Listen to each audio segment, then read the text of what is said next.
ആദ്യമേ തന്നെ എൻ്റെ പേര് ടോമി ഡൊമിനിക്. ഞാൻ കാഞ്ഞിരപ്പള്ളി ആനക്കല്ല് ഇടവക അംഗമാണ്. ഞാനിവിടെ 21-ാം തീയതി ഏപ്രിൽ 2023 ഉടമ്പടി എടുത്ത വ്യക്തിയാണ്. ഞാനിവിടെ വരാനുണ്ടായ കാരണം എൻ്റെ സാമ്പത്തിക ബാധ്യത മൂലമാണ്. എനിക്ക് ഭയങ്കരമായ സാമ്പത്തിക ബുദ്ധിമുട്ടുണ്ടായിരുന്നു.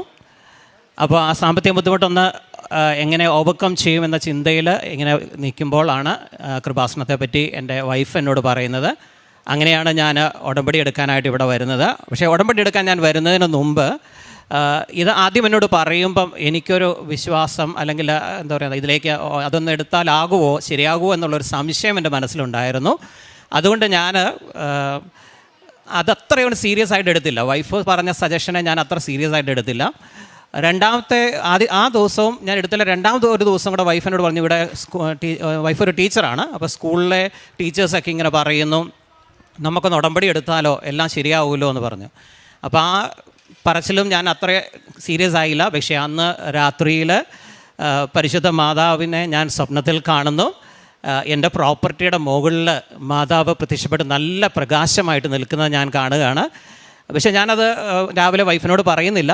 പിറ്റേന്നും ഇതുപോലെ തന്നെ രാത്രിയായപ്പം ഞാൻ സ്വപ്നത്തിൽ കാണുവാണ് മാതാവ് എൻ്റെ വീടിൻ്റെ വരാന്തയിൽ നിൽക്കുന്നതാണ് ഞാൻ കാണുന്നത്. അപ്പോൾ ഞാൻ രാവിലെ എഴുന്നേറ്റിട്ട് വൈഫിനോട് പറഞ്ഞു, ഞാൻ ഉടമ്പടി എടുക്കാൻ പോവുകയാണ്. അങ്ങനെ ഞങ്ങൾ ഇവിടെ ഈ പറഞ്ഞ പോലെ വന്ന് ഉടമ്പടി എടുക്കുകയാണ് ചെയ്തത്. ആ പിറ്റേ ദിവസം തന്നെ ഞങ്ങളിവിടെ വന്നു. മാതാവ് കാരണം എന്നെ ക്ഷണിച്ചതാണ്, എന്നെ വിളിച്ചതാണെന്നാണ് എനിക്ക് അന്നോടെ ബോധ്യം വന്നത്. അതുകൊണ്ട് ഞാനിവിടെ വന്ന് ഉടമ്പടി എടുക്കുകയാണ് ചെയ്തത്. ഇപ്പോൾ എനിക്ക് എൻ്റെ മനസ്സിൽ തോന്നുന്ന ഒരു വചനം ഇതാണ്. യേശയ്യ 42:3 ചതഞ്ഞ ഞാങ്ങണ അവൻ മുറിക്കുകയില്ല, മങ്ങിയ തിരി അവൻ കിടത്തുകയുമില്ല. കർത്താവ് നമ്മളെ പല പ്രതിസന്ധികളിൽ കിടത്തി വിടുമ്പം എനിക്ക് തോന്നുന്നത്, ഞാൻ അതിനൊരു അനോളജി എടുത്തിരിക്കുന്നത്, നമ്മളെ വളയ്ക്കും കർത്താവ്, പക്ഷെ നമ്മളെ ഒടിക്കത്തില്ല. എന്ന് വെച്ചാൽ ഞാൻ മനസ്സിലാക്കുന്ന ഇതാണ്, നമ്മുടെ ജീവിതത്തിലെ പ്രതിസന്ധികൾ നമുക്ക് പല വിധത്തിലുള്ള ശക്തമായ കൊടുങ്കാറ്റ് പോലെ നമുക്ക് അനുഭവപ്പെടുമ്പം നമുക്ക് മനസ്സിലാക്കേണ്ട ഒരു കാര്യം ഇതാണ്, നമ്മുടെ ജീവിതത്തെ കർത്താവ് വിശുദ്ധീകരിക്കാൻ ആഗ്രഹിക്കുന്നു, നമ്മളെ കൂടുതൽ എളിമപ്പെടുത്താൻ ആഗ്രഹിക്കുന്നു, നമ്മളെ കൂടുതൽ ആത്മീയമായിട്ട് ഉണർത്തുവാൻ കർത്താവിന് നമ്മളോട് താല്പര്യമുണ്ട് എന്നൊക്കെ നമ്മളെ ബോധ്യപ്പെടുത്താൻ വേണ്ടിയിട്ടാണ് ഈ ബുദ്ധിമുട്ടുകളൊക്കെ നമ്മുടെ ജീവിതത്തിൽ വരുന്നത്. ഈ പ്രതിസന്ധികൾ നമ്മൾ കർത്താവിൽ ആശ്രയിച്ച് ഓവർകം ചെയ്ത് കഴിയുമ്പം ഡെഫിനറ്റായിട്ടും കർത്താവ് നമ്മളെ ഉയർത്തി നിർത്തും. അതുകൊണ്ടാണ് ഞാൻ പറഞ്ഞത്, മരത്തിൽ അതായത് കർത്താവ് നമ്മളെ വളയ്ക്കും, നമ്മളെ ഒടിക്കത്തില്ല. അതായത് മരത്തിന് കാറ്റടിക്കുമ്പോൾ മരം നന്നായിട്ട് വളയുന്നത് കാണും, പക്ഷേ കാറ്റ് നിലയ്ക്കുമ്പം മരം നിവർന്ന് നിൽക്കുന്നത് നമ്മൾ കാണാറുണ്ട്. അപ്പോൾ ഇതാണ് എൻ്റെ ജീവിതത്തിൽ എനിക്ക് വന്ന ഒരു വലിയ ബോധ്യം. ഇതാണ് എനിക്ക് 2 ബാങ്കിൽ നിന്ന്, അതായത് 2009, 2008 കാലഘട്ടത്തിൽ 2008-2009 ഞാൻ ഭവനം പണിയാനായിട്ടാണ് 2 ബാങ്കുകളിൽ നിന്നായിട്ട് ലോൺ എടുക്കുന്നത്. ആ ലോൺ അടച്ചു വീട്ടാൻ പറ്റാത്തൊരവസ്ഥയിലേക്കായി. അപ്പോൾ ഞാൻ 7 വർഷം മുമ്പ് ഞാൻ എൻ്റെ വസ്തു, അതായത് കോവിഡിന് തുടങ്ങുന്ന സമയത്ത് ഞാൻ എൻ്റെ വസ്തു വിൽക്കാനായിട്ട്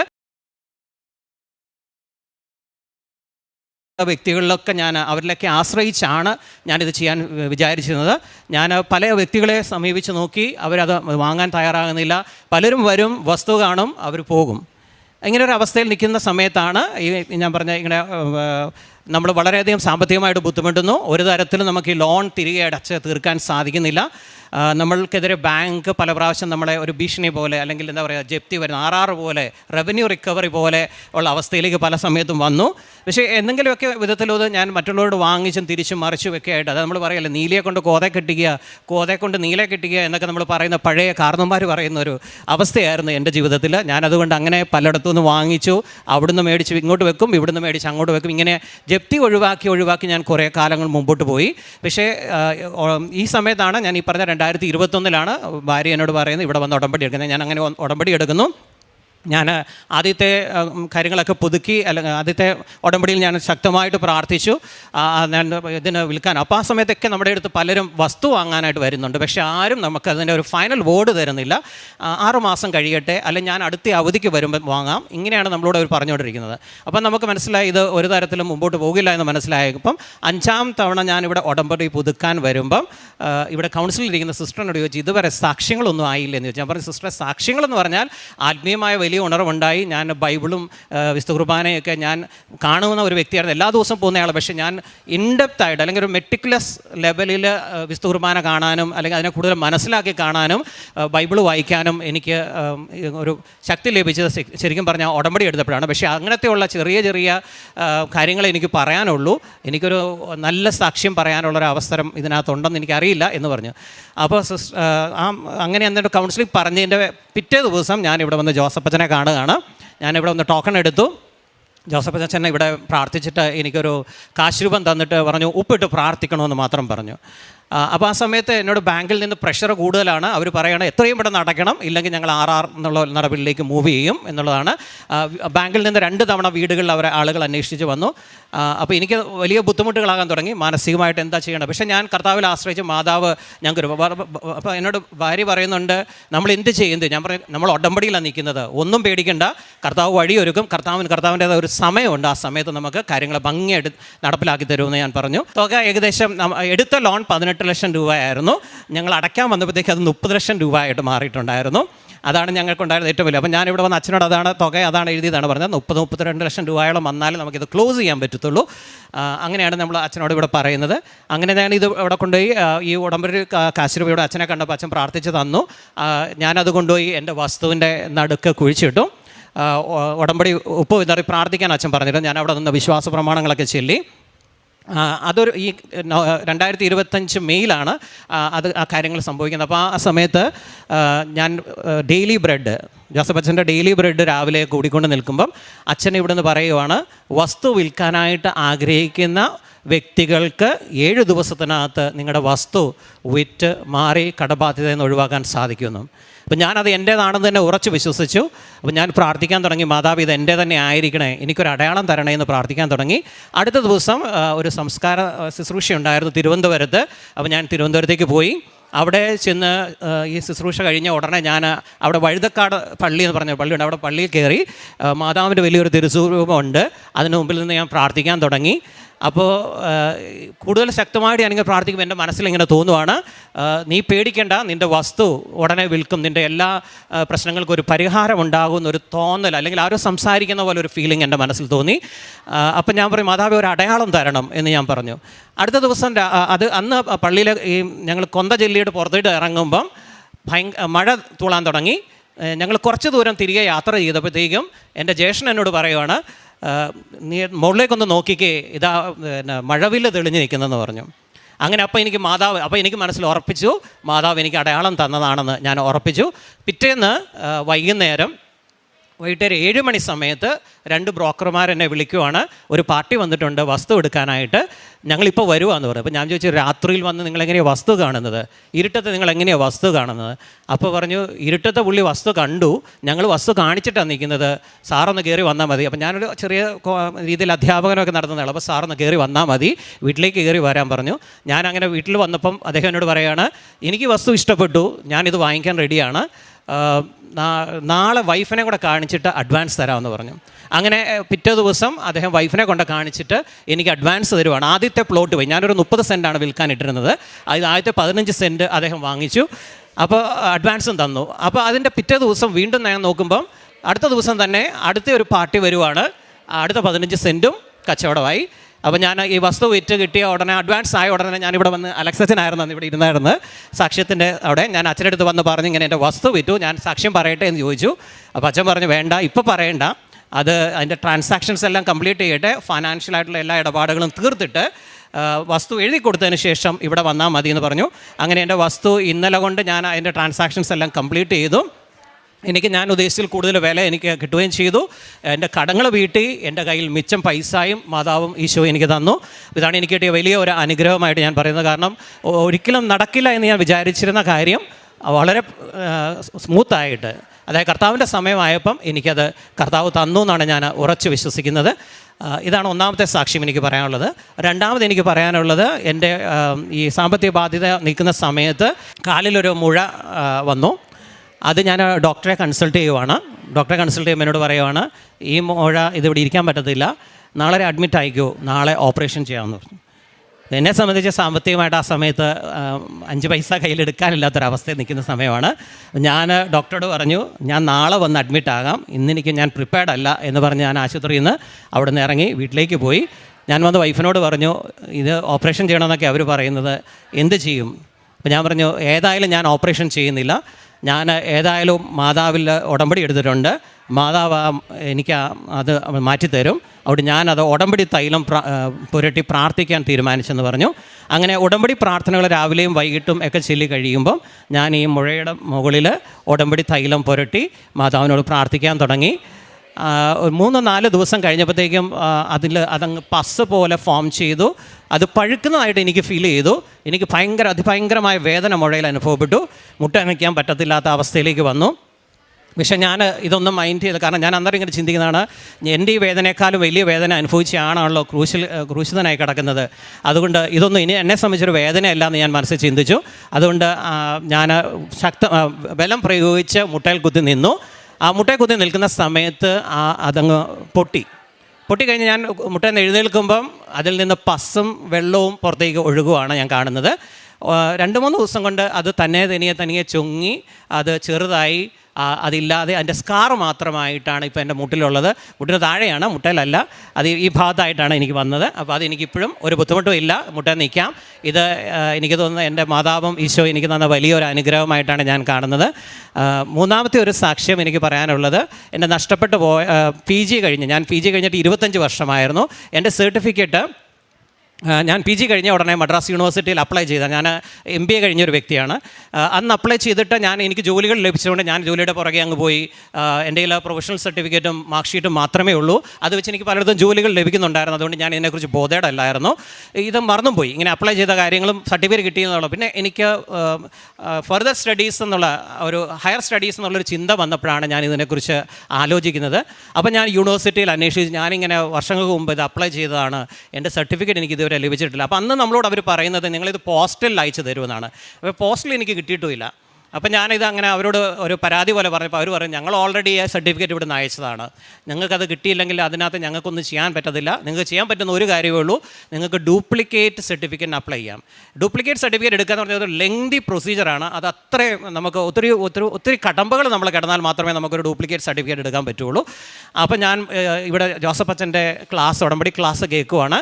അച്ഛൻ പറയുവാണ്, മാതാവിനോട് പ്രാർത്ഥിച്ചാൽ നിങ്ങളുടെ നഷ്ടപ്പെട്ടു പോയ എന്ത് ഡോക്യുമെൻസും, നിങ്ങളുടെ ആധാരമായിക്കോട്ടെ, നിങ്ങളുടെ സർട്ടിഫിക്കറ്റ്സ് ആയിട്ട് ഏത് സാധനവും മാതാവ് കണ്ടെത്തി, അല്ലെങ്കിൽ നിങ്ങളെ അത് ഓർമ്മിപ്പിക്കും, എവിടെയാണെന്നത് ഓർമ്മിപ്പിക്കും, നിങ്ങൾക്കത് കണ്ടെത്താൻ സാധിക്കുന്നു.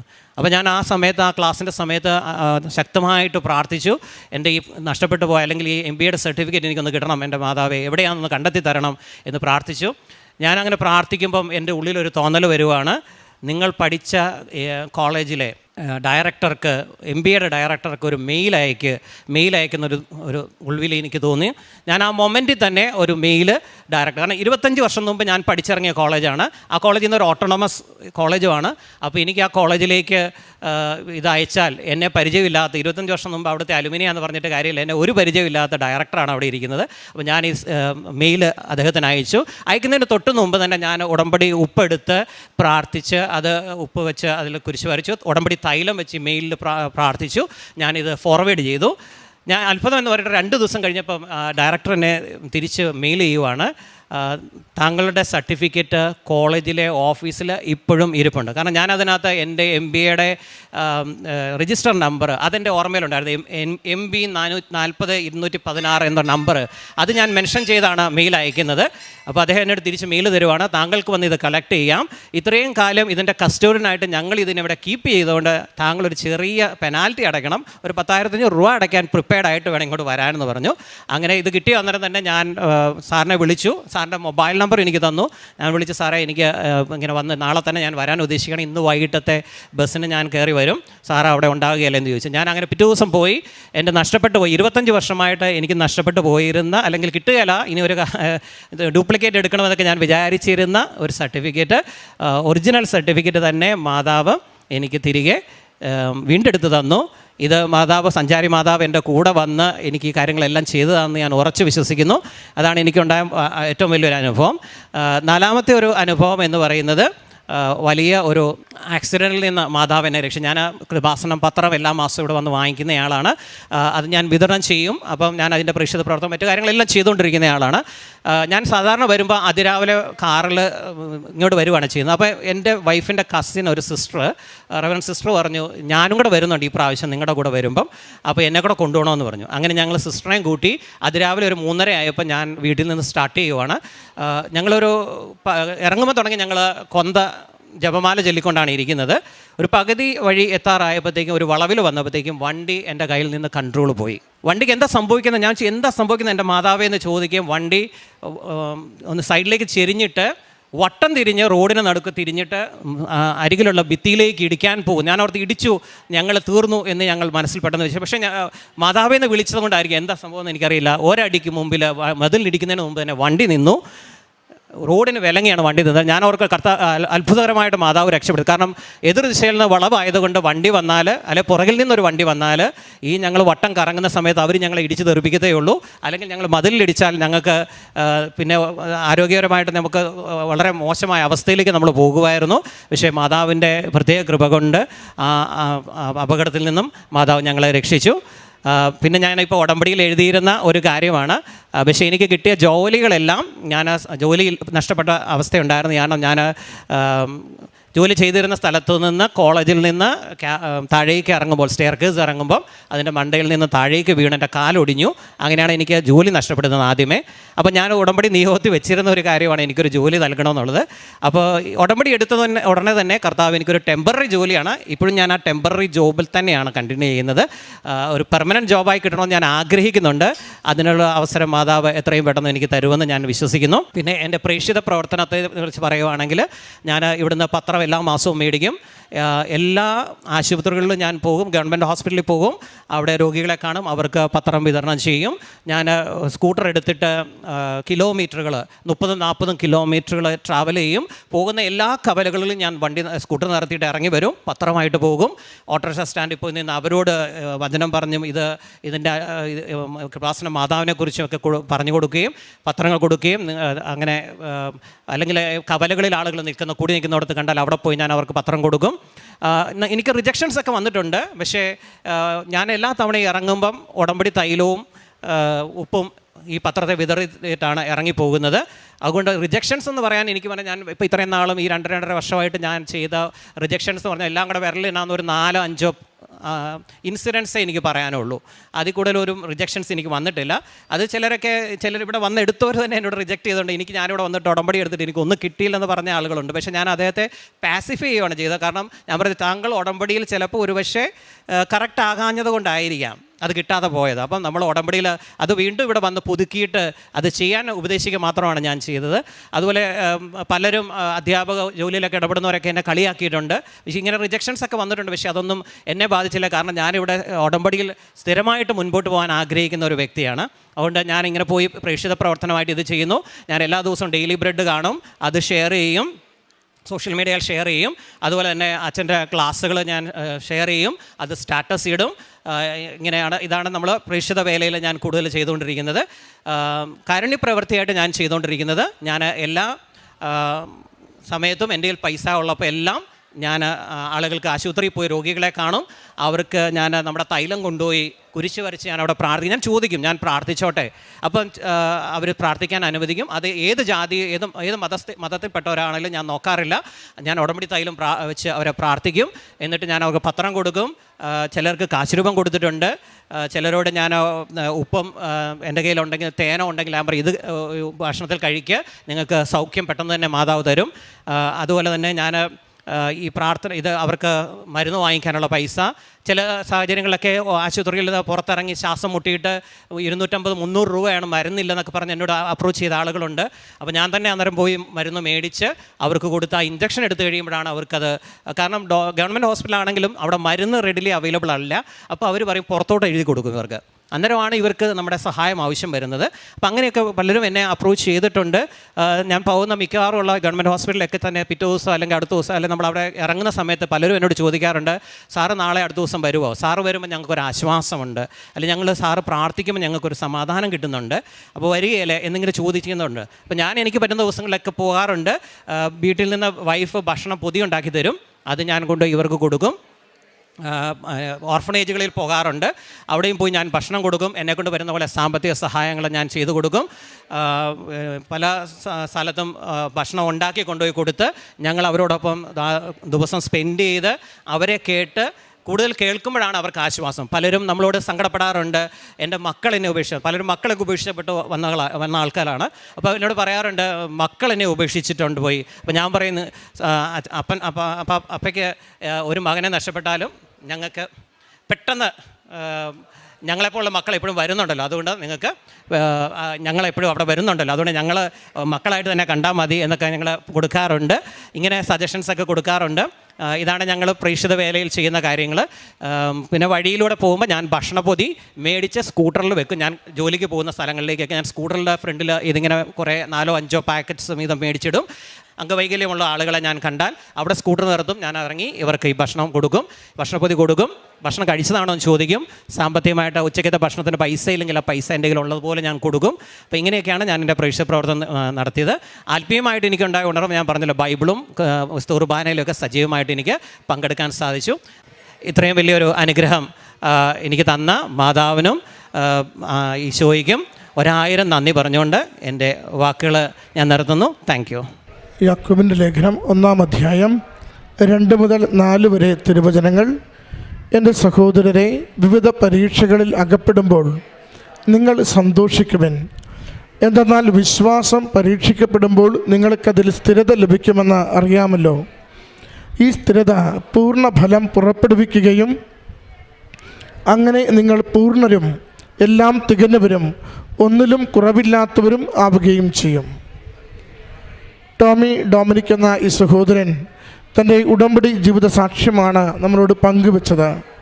ജീവിതത്തിൻ്റെ ഓരോ മേഖലകളെയും, അത് നിങ്ങളുടെ ജോലിയാവട്ടെ, രോഗമാവട്ടെ, സാമ്പത്തിക മേഖലകളാവട്ടെ, ജീവിത പ്രശ്നങ്ങളാവട്ടെ, നിങ്ങളുടെ രേഖകൾ സംബന്ധിച്ച് ഡോക്യുമെൻറ്റ്സ് സംബന്ധിച്ചുള്ള വിഷയങ്ങളാവട്ടെ, ഏതിനെയും അമ്മ മാതാവിൻ്റെ കരങ്ങളിലേക്ക് സമർപ്പിച്ച് പ്രാർത്ഥിക്കുമ്പോൾ അത് ഈശോയിൽ നിന്ന് നമുക്ക് നേടിത്തരുവാൻ, അമ്മയുടേതായ വഴികളിൽ നമ്മുടെ ജീവിതം ക്ലിയർ ചെയ്യുവാൻ, കുറേ കൂടി എളിമപ്പെടുത്തുവാൻ, കുറേ കൂടി വിശ്വാസത്തിൽ ആഴപ്പെടുത്തുവാൻ, കുറേ കൂടി ദൈവഹിത പ്രകാരം നന്മ പ്രവൃത്തികളിൽ സമ്പന്നമാകുവാൻ നമ്മൾ തയ്യാറാകുമ്പോൾ നമ്മുടെ ജീവിതത്തിൽ നാം പോലും അറിയാതെ അനുഗ്രഹത്തിൻ്റെ തുടർച്ച ദൈവം നൽകിക്കൊണ്ടിരിക്കും.